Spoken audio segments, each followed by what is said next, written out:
Boys, come look what I got over here. Hey, where are all the white women at?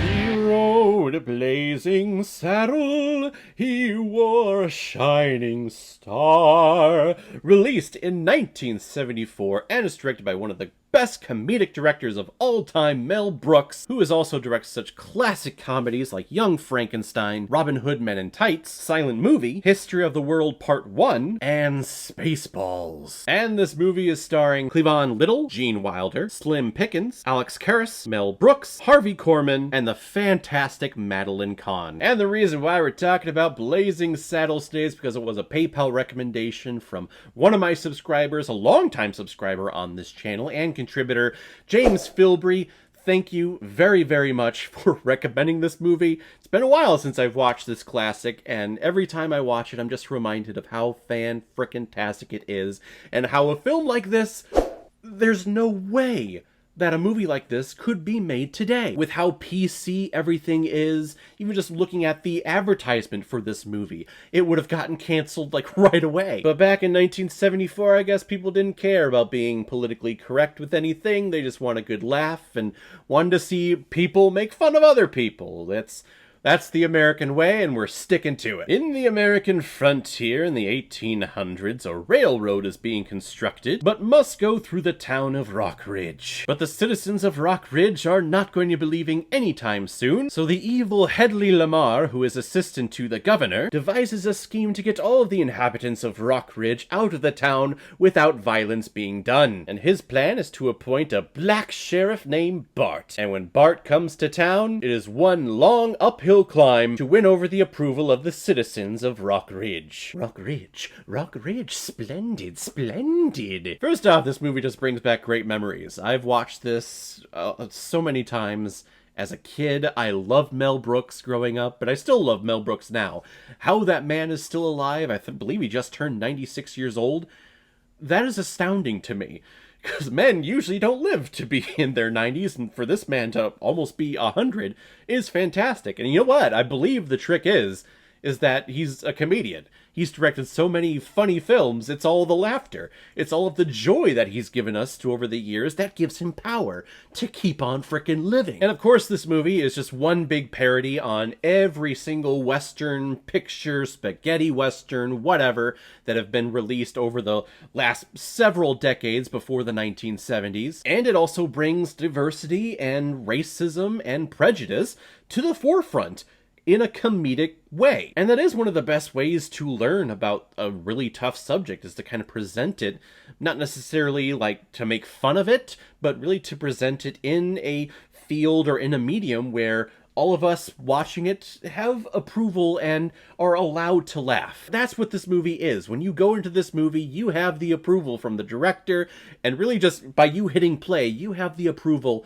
to laugh at everything that is said in here. And there are a lot of very not PC and very racist things that are said in here. I actually really have to be very careful about selecting the things I want to talk about in this movie, because I do not want to say them on screen. But you could tell everyone is just loving it and having a blast making this movie. Cleavon Little, I think, is a comedic genius in how he's able to play with all of these different people and play up the fact that this is a very racist town and very offensive and racist things are being said to this character. How he's able to just shake it off and give it right back, or just have fantastic improv lines in here, is wonderful. It's one of my favorite performances, and I love him. And he's only amplified and aided with Gene Wilder, who plays Jim, or as some people would call him, Jim. You put two great comedic minds like that together, and you have gold. This is the definition of just seeing gold on screen. And Harvey Korman, who plays Hedley Lamar, it's not Hetty, it's Hedley Lamar. Does a great job of encapsulating every single stereotypical person in power, evil villain in every single film that has ever been made up to this point. The pencil mustache, the evil laugh, the suits, the way he carries himself, the way he says his lines, and the passion behind it. He's basically Snidely Whiplash in this film. And one of my favorite parts is at the end when he goes to the movie theater. This movie gets very meta, by the way, if you've never seen it. We're in the Old West, but then we realize, oh, we're on a film studio, but not really, we are in the Old West. It's one of those weird meta things. But he goes up to the ticket person, and he pays for his ticket, and then holds up an ID and says, "Student." It's a line that just always gets me. Of course, he's not a frickin' student, but he wants that little tiny discount. I love it. And nothing can top the amazing performance that was actually nominated for Best Supporting Actress, Madeline Kahn, as Yvonne Stoop. When she came on screen, I forget every single time how funny it is. And I was just outwardly laughing. Usually when I watch these movies, and I've seen them hundreds of times, I'll do a little chuckle here and there. When she's delivering her lines, when she's singing "I'm tired," just this tone-deaf, deadpan way, I'm outwardly laughing. Like, I'm trying to hold my laugh because my wife is trying to sleep in the other room. I'm trying to contain myself. She is fantastic. She's one of the best comedians that has ever graced this earth. And this movie is one of the reasons why. Ah, it's true. It's true. It's true. I forgot the speech impediment. It's wonderful. Mel Brooks just has a way and a timing about him where he knows how to make fun of maybe a certain type of person or a situation, and is able to just completely turn it 180 degrees and make it funny and make it something that those people that are being made fun of can laugh at it, and not laugh at it as to, appease other people that maybe have more privileges to them. No, everyone watches this and sits back and says, yeah, this is hilarious. Is what they're saying, would that be offensive in any other story and in any other comedy? Absolutely. But here is how it's presented, who is presenting it, and the credibility that they have. I know that I can sit back and enjoy this and have a great time. And Mel Brooks makes his cameos like he always does, being the Yiddish Native American. Oh, God. Hey, Shavai, they're darker than our skin. It's great. It's an anomaly. This film is a freaking anomaly. It should not have happened.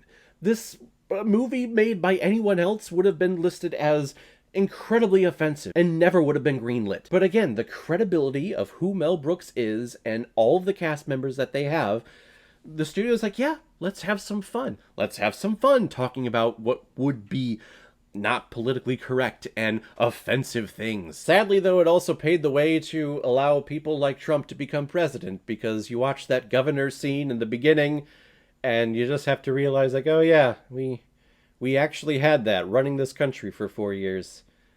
So, funny back in 1974, it was definitely not funny in 2017. And that comment is for all of my right-wing viewers out there, so yay! Blazing Saddles is one of the best comedies, if not the best comedy that has ever been made, and it'll never happen again. We will never see an hour and a half of pure joy and pure comedy like this that is universally loved as this movie. It'll never happen again. I'm gonna give Blazing Saddles 5 out of 5 Blu-rays. I think I see blue.